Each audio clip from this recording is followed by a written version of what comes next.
yang waktu kemarin Oh, pernah gitu kan. Itu oh pernah sampai sama McDonald ya? ya, sampai kayak Oh, produknya tuh ini apa ungu hmm. semua gitu kan kayak lucu atau mungkin sama Oh,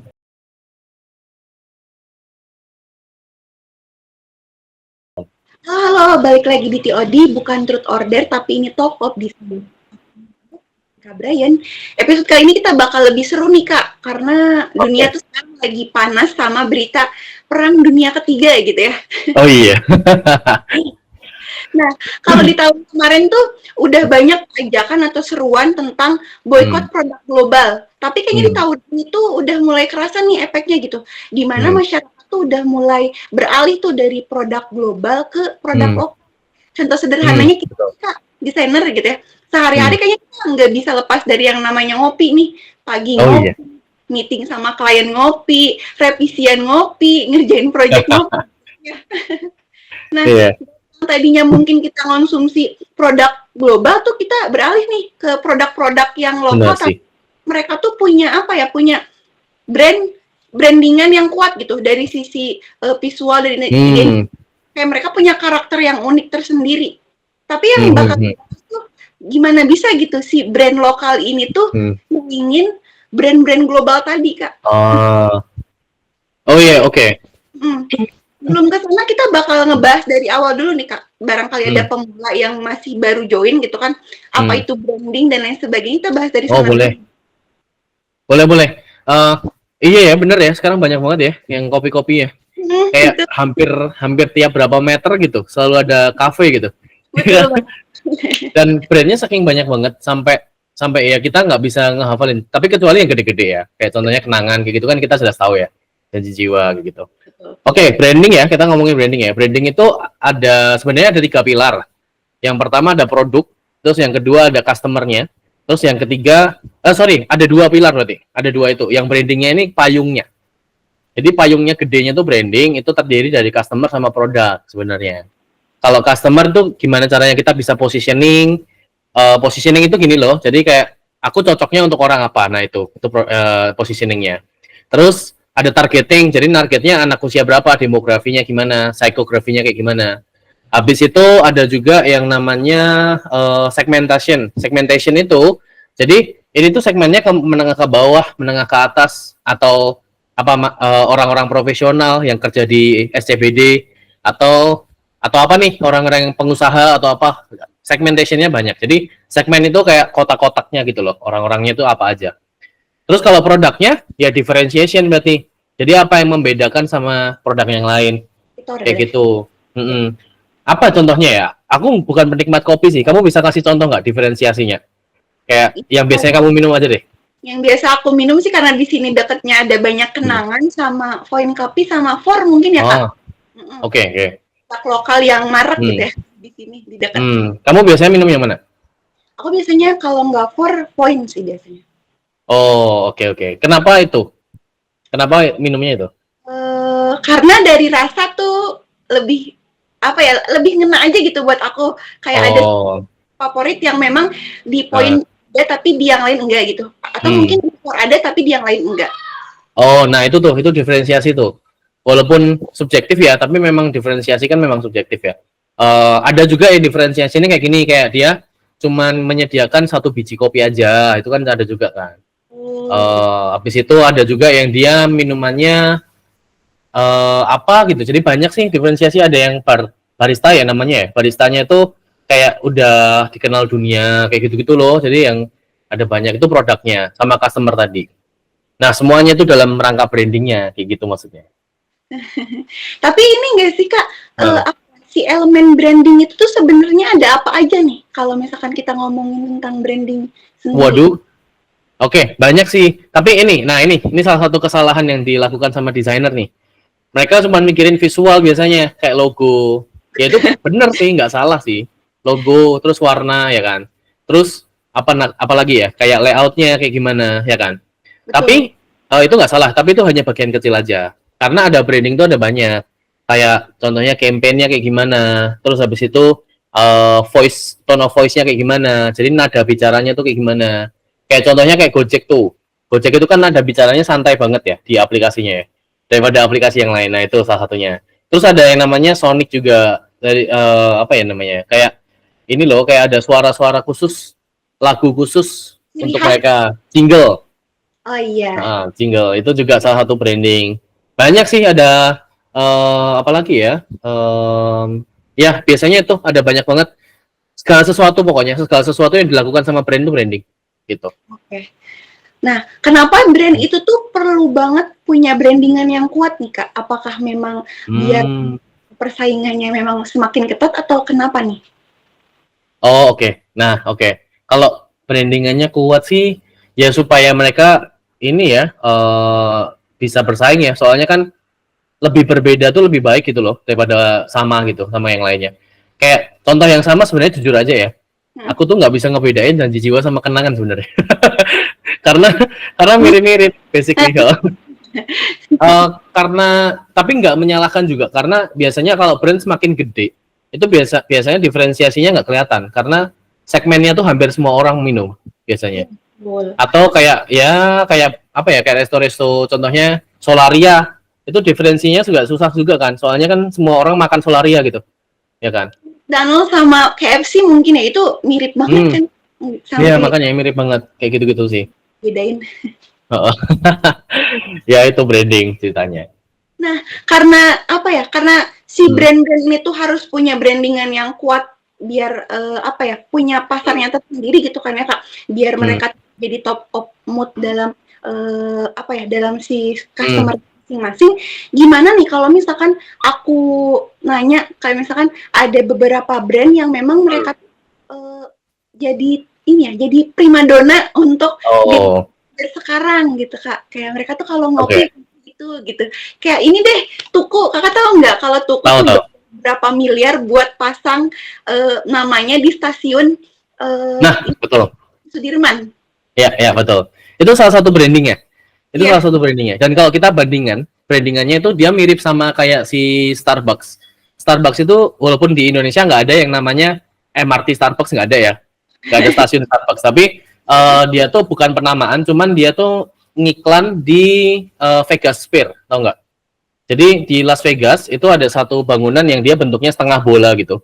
Nah, itu pernah tahu ya. Jadi itu bisa dikelilingi sama gambar. Nah, dia menempatkan si ads-nya tuh di sana. Nah, itu salah satu caranya juga. Sama naming tadi. Itu namanya naming gitu. Naming sama tempatnya di name. Terus apa namanya? Apa? Aku baru tahu. Oke. Nah, itu salah satunya. Terus kalau Tuku sama brand-brand yang lainnya kayak siapa lagi ya? Tuku ada, terus ada si Fore. Iya, Fore. Terus Fore juga tuh. Sama satunya tuh apa namanya? Yang satunya tuh Kulo ada. Kulo ya betul. Kulo itu mereka melakukan yang namanya co-branding juga. Jadi selain mereka ngasih nama tempat sesuatu, enggak mereka sih sorry. Selain mengasih nama tempat sesuatu, mereka biasanya juga co-branding. Co-branding itu kayak kolaborasi gitu loh. Jadi contohnya ini aku nyatet nih udah nih. Contohnya tuh si co-branding sama UT yang terakhir Tuku sama Uniqlo t-shirt ya kan. Ada yang gambarnya kopi itu kan sama Tuku juga. Terus habis itu ada Hydro Flask itu punyanya Fore kalau nggak salah ya. Hydro Flask yang apa namanya tumbler kayak gitu. Sama ada Jumbo itu Fore juga sama Jumbo. Ya. Gitu sih co-branding. Kalau misalkan co-branding kayak gitu tuh mereka mencari apa ya brand-brand yang sudah besar juga atau gimana nih Kak biar apa sisi brandingannya makin kuat gitu. Oke, bagus nih. Biasanya co-branding itu tujuannya adalah kayak kan apa namanya? Temennya temen lu kan temen gua juga gitu. Nah, ini sama juga. Jadi kalau co-branding itu tugasnya apa sih namanya? Tujuannya adalah supaya kita tuh memunculkan persepsi di orang-orang kalau ini loh kita gandengan sama brand yang kamu suka juga. Kayak gitu. Yang apa yang aku kenal banget tuh kalau co-branding tuh ini karena aku salah satu juga ini ya ARMY gitu ya suka banget BTS sama ini sama McDonald gitu yang waktu kemarin pernah gitu kan itu pernah sama McDonald ya? Ya sampai kayak produknya tuh ini apa ungu semua gitu kan kayak lucu atau mungkin sama ya. apa ya kayak sama Tokopedia ada beberapa apa ya, boyband, bukan boyband sih, kayak yang idol-idol Korea gitu, yang sering betul. banget collab-an sama Scarlett gitu. Itu kan ada Oh iya, Scarlett, betul. Yang kemarin yang sama McD itu ini ya, BTS kan ya? BTS. BTS kan? Oke. Itu Kalau yang kayak sama Tokopedia, apa sih kemarin tuh? BTS juga kalau nggak salah kan? kalau nggak salah NCT nggak sih? Kalau nggak salah aku tuh lupa namanya. Enggak, Tokopedia tuh BTS kayaknya. BTS sama yang cewek, New Jeans, Oh, ya kan? ya aku nggak terlalu ngikutin juga, cuma tahu doang gitu. Lupa lah, nanti mungkin bisa dikoreksi teman-teman ya. Agak-agak lupa. Yang Nanti paling baru, takut yang paling diserang. baru itu ada Indomie tuh. Oh iya, Indomie sama New Jeans, ya kan? Iya. Itu berarti co-branding. kan udah ini nih Kak, kalau misalkan dia pengen, mungkin kalau misalkan dia brandnya udah dikenal secara lebih luas dan pengen apa ya, pengen lebih, bukan upscaling sih, lebih ke kayak pengen lebih ningkatin lagi gitu kan.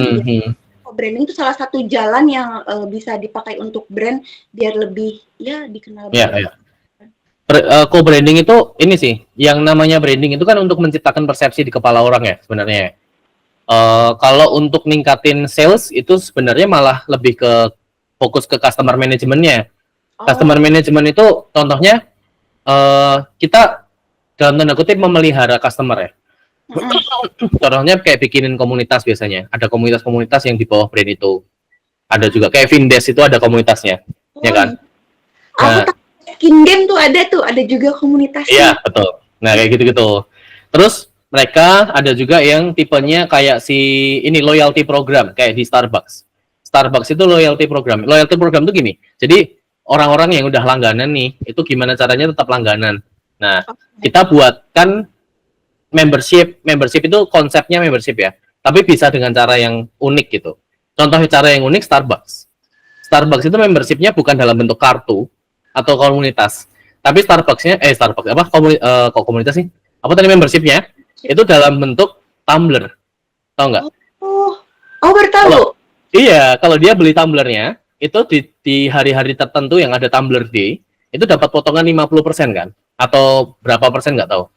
Itu mirip seperti kamu membership sesuatu kan? Iya. Sebenarnya, tapi dengan tumbler aja gitu. Unik kan? Iya, betul. Gitu. Ya mungkin kalau ibu-ibu belanja di supermarket gitu ya, kayak punya benar. chipnya gitu, suka dapat potongan. Iya. Sama, tapi dia dibuat tumbler dan tumblernya ini bisa di-collab sama lain-lainnya kayak Snoopy ya kan. Kayak apa yang dulu-dulu itu pernah gitu sih. Tapi kalau ngomongin si brand lokal nih Kak, dari aku mau nyebutin beberapa brand gitu ya, kayak misalkan si Fore, terus ada Kulo, ada Kenangan, ada Tuku dan lain sebagainya. Nah, dari beberapa brand lokal ini tuh, menurut Kakak brandingan mana sih yang sekarang lagi? Oh, keren nih. Oke. Nah, itu aku tadi juga udah apa namanya ya? Udah agak mikir ke arah sana. Kira-kira kalau kita bandingin semuanya yang paling oke itu sebenarnya baru Kenangan sih. Tapi itu kita nggak kaget juga ya. Soalnya Kenangan itu kan dapat pendanaan seri B. Betul. Pendanaan seri B 109 US dollar itu. 109 juta US dollar kan. Itu gede banget. 109 juta apa? Lupa ya. Berapa ya? Ribu atau juta ya? Ya sekitar itu lah ya. Nah, itu seri B makanya dia bisa gede-gedean. Tapi sebenarnya malah kelemahannya sekarang segmennya nggak begitu kelihatan. Jadi kayak hampir semua orang Kenangan aja gitu. Kalau mereka ngopi nggak ngopi orangnya, itu ke Kenangan selalu, ya kan? Jadi malah nggak ada diferensiasinya, beda banget kayak Tuku. Tuku tuh kelihatan banget anak skena, atau enggak? Dari gambar-gambarnya, makanya dia collab-nya sama Yuti, ya kan? Karena anak skena banget. Terus kalau apa lagi ya yang lainnya ya? Kayak Fore itu untuk profesional biasanya. Jadi orang-orang yang kerja di SCBD kayak gitu-gitu kan. Iya. Iya, makanya iklan-iklannya dia pakai blazer, terus pakai hem gitu kan. Nah, kayak gitu-gitu. Yang emang resmi banget. Nih kalau Kulo menurut Kakak gimana Kulo? Kulo bagus sih. Dia udah ini banget kayak gini loh. Kalau misalkan ada apa namanya? Market yang skena banget, itu udah pasti Kulo gitu loh rasanya. Jadi dia tuh udah menguasai satu bidang itu ya, satu segmen itu. Gitu. Dan temenku memang ada sih yang kerja di agensi yang tau lah orang-orang artistik ya kan. Itu memang biasanya Kulo gitu. Mereka. Tapi Kakak dari 5 ini lebih suka ngopi yang mana? Wah, nggak suka ngopi sih sebenarnya sih, nggak suka ngopi. Iya. Kalau ngopi sebenarnya itu bukan yang gede-gede itu malah. Jadi ada satu lokal chain di Solo tapi bukan di Jakarta. Namanya adalah Cold and Brew.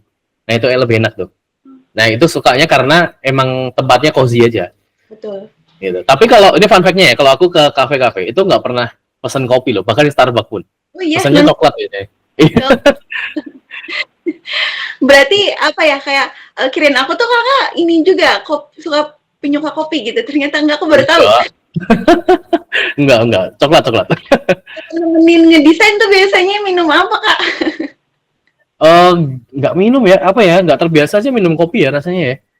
Kayak soalnya kadang-kadang tuh ada yang asem ya kan, Hmm. kayak nggak tahan aja sama asemnya, sama kadang-kadang perutnya agak kembung gitu kalau minum kopi. Jadi kayak Dan mungkin kayaknya beberapa apa ya desainer juga hmm, enggak yang serta merta dari hmm, brand yang tadi kita sebutin tuh betul pelanggan mereka gitu. Tapi karena kayak betul. kakak tadi ada udah punya satu Hmm, brand yang dia tuh memang cuma yang ada oh ya.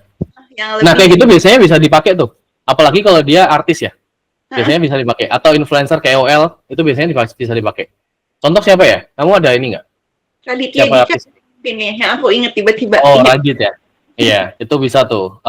Jadi siapa ya? Jadi misalkan nih ya, kalau artis tuh biasanya bisa dipakai untuk iklan atau brand ambassador. Kalau si Radit itu cocoknya brand ambassador siapa menurut kamu? Aku Kafenya. kayaknya kenangan sih kayaknya. Karena Kenangan ya. kenapa? Karena Radit tuh sekarang kan udah kayak bapak-bapak nih, bapak-bapak anak dua. Iya. Kayak kelihatan Iya. banget family man gitu. Kayak entah kenapa kalau ngeliat kenangan tuh kayaknya rasanya lebih ke keluarga gitu kak, hangat gitu. Oh. Iya Kalau iya iya, benar juga ya. Kalau dia masuk kulo nggak cocok ya. enggak kayaknya. Oke. Siapa lagi? Ada nggak artis lain? Ini aku tuh sempet nyari tahu juga kalau misalkan Hmm. beberapa artis ini tuh mereka tuh nggak bisa lepas dari kopi kayak Isyana. Oh Isyana iya. kalau mau memulai hari itu dia harus ngopi dulu, nggak bisa kalau nggak ngopi. Oh baru tahu loh. Itu Kira-kira kan nih Isyana cocok jadi nah, bikinnya yang mana? wah oke. Isyana ya. Isyana itu sebenarnya kalau sekelas Isyana sama Radit sebenarnya yang gede-gede sekalian ya, kayak Starbucks atau kenangan gitu ya. Tapi kalau dia Fore kayaknya masih cocok deh. Oke. Soalnya kesannya elegan gitu loh. Fore itu kan dari tampilannya juga elegan. Di mall-mall juga dia booth-nya yang bukan booth anak muda gitu, rasanya kayak elegan banget, minimalis gitu kan. Betul. Fore. Kayaknya memang cocok gitu sama kepribadian sama apa ya Hmm. style outfit yang sering dipakai Isyana juga kalau misalkan manggung atau sama daily yang aku Hmm. lihat-lihat match gitu kak sama yang kakak tadi Iya. sebutin. Fore tuh lebih cocok buat corporate gitu ya. Iya, Agak iya. blendnya cocok. Isyana itu yang ini kan, yang pernah rambutnya di merah itu bukan? Betul. Oh, iya. Kenapa? Oke. Kalau dia mah bisa kemana-mana sebenarnya ya. Kayaknya genre-nya dia juga macam-macam kan, nggak cuma satu doang genre. Iya, iya. Oke. Ada lagi nih nggak kak yang mau dibahas seputar brandingan brand lokal Hmm. Indonesia? Em, ini sih mungkin untuk menggambarkan aja lebih dalam lagi. Ada satu itu bukan kopi sebenarnya, dari Eiger, tau nggak? Dari brand Eiger. Dia Dia tuh bangun toko di Interlaken di Swiss. Itu tokonya bukan untuk supaya cuan gitu, tapi tokonya itu untuk branding aja. Karena logonya Eiger itu ternyata itu adalah Gunung Eiger ternyata, gitu. Gunung aku Eiger di sana. Nah kayak gitu-gitu tuh salah baru tahu. satunya. Nah itu, jadi kayak branding itu intinya menciptakan persepsi ya guys ya. Gitu. Jadi Kayaknya takeaway-nya apa nih buat kamu? kalau take away dari aku kayaknya ini kali ya, kayak branding tuh bukan cuma sekedar apa yang ada di namanya si brand, tapi lebih ke si nama itu tuh dikenalnya sebagai apa gitu. Kayak misalkan aku namanya Mia nih gitu. Kayak Hmm. orang tuh bukan cuma kenal namanya, oh dia namanya Mia, enggak, tapi kayak oh ternyata dia tuh punya kepribadian yang memang humble gitu, atau mungkin friendly, atau mungkin dari sisi dia banyak ngomong gitu. Terus kayak cerewet Benar. sebagainya kayak gitu. Oke. Kalau dari aku apa ya? Kalau dari aku cuman simple, paling tadi sih prinsipnya aja kalau mau nge-branding, pikirin dulu customer-nya mau diapain. Ada komunitas kayak atau ada apa. Terus yang kedua, pikirin juga produknya ini diferensiasinya di mana. perbedaan sama yang lainnya apa gitu. Oke. Paling itu aja. Tapi aku Oke. punya satu pertanyaan nih Kak. Oke, boleh. Sebelum closing gitu ya, aku tuh pernah punya mentor, beliau adalah ini sosok branding juga gitu ya, pakar branding, dimana sering bilang kalau misalkan branding itu adalah ini kejujuran dari citra diri gitu. Menurut Kakak sih? Atau Bener kan sih. ada yang namanya kayak apa ya? Bukan citra yang bohong sih, lebih ke negatif gitu. Ada yang positif, ada yang negatif nih. Gimana nih? Oke, benar sih sebenarnya sih, karena itu lebih ke masalah bikinnya ya, gampang atau nggak gampangnya itu ya. Kayak terutama kayak branding perusahaan tuh biasanya dia dicocokin sama kayak mimpi dari ownernya, kayak mimpi dari brandnya itu apa, kayak membuat produk ini tuh buat apa kayak gitu-gitu loh. Itu akan lebih enak, karena kalau misalkan brandingnya nggak kayak gitu, nanti jadinya akan fragile, akan gampang runtuh aja. Karena pasti kedepannya apa yang dilakukan sama produknya, apa yang didapetin dari produknya itu pasti beda sama brandingannya jadinya gitu. Oke. Jadi oke, aku sudah menangkap jawabannya.